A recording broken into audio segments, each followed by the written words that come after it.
Hello. कक्षा 12वीं व्यवसाय अध्ययन के अंतर्गत आज हम लोग पाठ क्रमांक 6 नियुक्तिकरण का अध्ययन करेंगे और इसके अंतर्गत हम लोग जानेंगे कि मानव शक्ति का प्रबंध में क्या महत्व होता है। तो इसी के बारे में हम लोग आज अध्ययन करेंगे। स्टाफिंग बोलते हैं इसको, अंग्रेजी में नियुक्तिकरण को स्टाफिंग कहते हैं।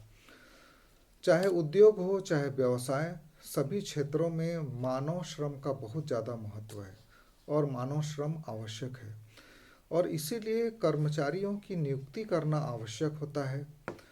मानव शक्ति की आवश्यकता उतनी ही है जितनी आवश्यकता मनुष्य को भोजन की होती है या मछली को पानी की होती है। अर्थात मानव शक्ति के द्वारा ही हम लोग प्रबंध की बात करते हैं या मनुष्यों की नियुक्तियां कर हम प्रबंध शब्द के जो महत्व है उसको बढ़ाते हैं। इसको उदाहरण के रूप में देखते हैं कि कोई भी कितना अच्छा वक्ता क्यों ना हो, जब तक सुनने वाला नहीं है तब तक उस वक्ता का कोई महत्व नहीं होता। यदि विद्यार्थी नहीं है तो शिक्षक का क्या महत्व होगा, शिक्षक किसको पढ़ाएगा। तो ऐसे ही बिना नियुक्ति के प्रबंध अधूरा होता है। विभिन्न विद्वानों ने नियुक्ति को प्रबंध का अनिवार्य अंग बताया है और कुछ विद्वान तो इसे विशिष्ट प्रबंधकीय कार्य मानते हैं और कुछ इसको सेवी वर्गीय प्रबंध भी मानते हैं। लेकिन चाहे कुछ भी हो, नियुक्ति का उद्देश्य नियुक्त किए गए कर्मचारियों से युक्तिपूर्ण कार्य लेकर व्यवसाय को लक्ष्य तक पहुंचाना होता है और इसीलिए कुंज और ओडोनेल जैसे प्रबंध शास्त्रियों ने ये कहा है कि नियुक्तियां करना प्रबंध का एक अनिवार्य अंग है। अब आइए जानते हैं कि नियुक्ति का क्या अर्थ होता है, इसका क्या मीनिंग है। जो नियुक्ति शब्द है उसको अंग्रेजी में स्टाफिंग बोलते हैं और ये अंग्रेजी के स्टाफ से संबंधित है और जिसका आशय है कर्मचारियों का युक्तिपूर्ण नियुक्ति या भर्ती करने से लगाया जाता है। व्यापार हो चाहे उद्योग हो, वास्तविक उत्पादन संबंधी क्रियाएं न तो प्रबंधक करते हैं न ही फोरमैन करते हैं, परंतु इनके जो अधीन में कर्मचारी होते हैं वो कार्य करते हैं और उन्हीं के द्वारा जो वास्तविक उत्पादन संबंधी कार्य है वो संपादित किए जाते हैं। ठीक ये वैसे ही है जैसे एक बैलगाड़ी को खींचने वाला बैल होता है, परंतु हाँकने वाले का महत्व भी कम नहीं है जो उस बैलगाड़ी को चलाता है, क्योंकि बिना हाँकने वाले के बैलगाड़ी को बैल कहाँ ले जाएंगे उसको नहीं मालूम होता है। तो इसलिए प्रबंध या फोरमैन के बिना कर्मचारियों का अस्तित्व भी बैलगाड़ी की भांति होगा। इसलिए दोनों का महत्व है, कर्मचारियों का भी, प्रबंधक और फोरमैन का भी।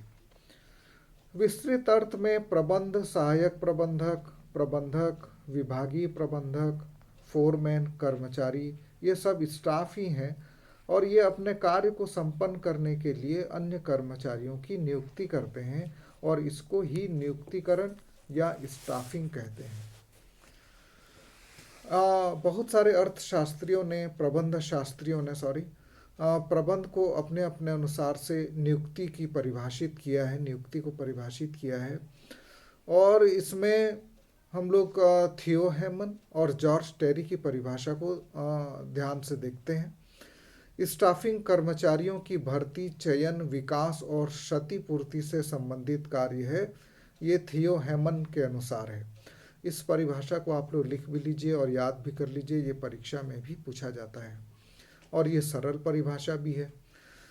जॉर्ज आर टेरी ने कहा है कि स्टाफिंग का अभिप्राय संतोषजनक एवं संतुष्ट कार्य शक्ति को प्राप्त करना और उसे बनाए रखना है।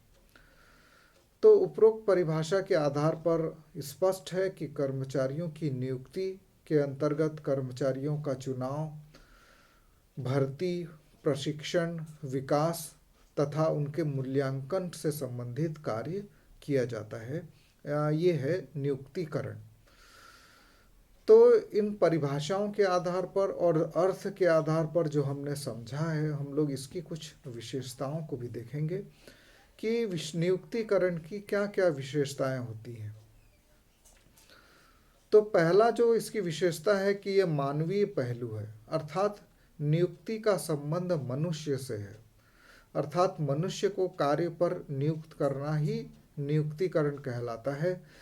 इसका संबंध पशु पक्षी या जानवरों की नियुक्ति से नहीं है, भले ही इनकी आवश्यकता हो। आपको हल चलाने के लिए बैल की आवश्यकता है, आपने बैल रखा तो उसको नियुक्ति नहीं कहा जाएगा।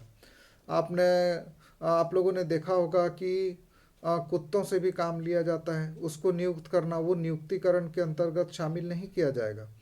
नियुक्तिकरण के अंतर्गत केवल मानव को ही यदि हम कार्य पर रखते हैं तो उसको हम लोग शामिल करेंगे। तो मनुष्य के द्वारा मनुष्य की ही नियुक्ति की जा सकती है और इसी को नियुक्तिकरण कहा जाता है। ये इसकी पहली विशेषता है। दूसरी विशेषता ये है कि नियुक्तिकरण प्रबंध का कार्य है, अर्थात ये प्रबंध या उच्च अधिकारियों द्वारा किया जाने वाले कार्य है। और बड़े बड़े उपक्रमों में अलग से कार्मिक विभाग होते हैं, पर्सनल डिपार्टमेंट होते हैं, और वहाँ पर नियुक्ति का कार्य जो है सेवी वर्गीय या कार्मिक विभाग के द्वारा किया जाता है।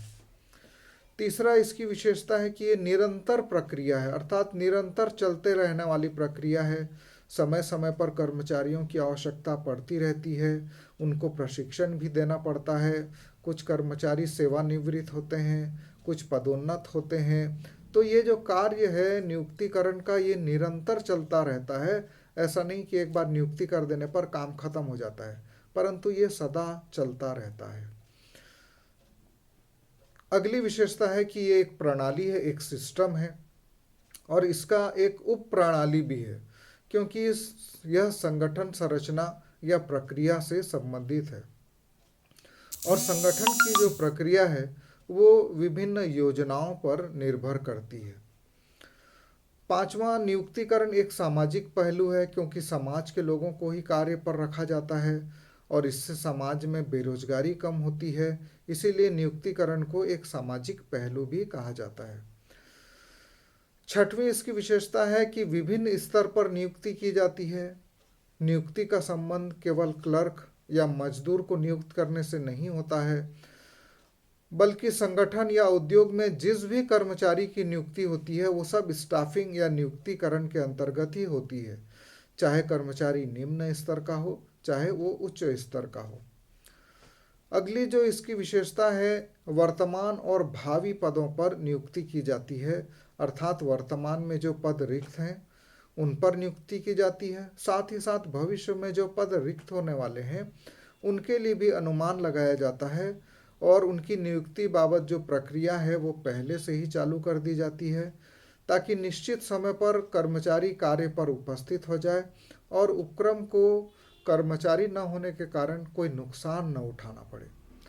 तो इस प्रकार आज के वीडियो में हम लोगों ने जाना कि नियुक्तिकरण के बारे में जाना, उसका अर्थ जाना, उसकी परिभाषाओं को देखा। दो परिभाषा, एक थियो हेमन की और एक जॉर्ज आर टेरी की, और उसके बाद हमने देखा कि नियुक्तिकरण की क्या क्या विशेषताएं होती हैं।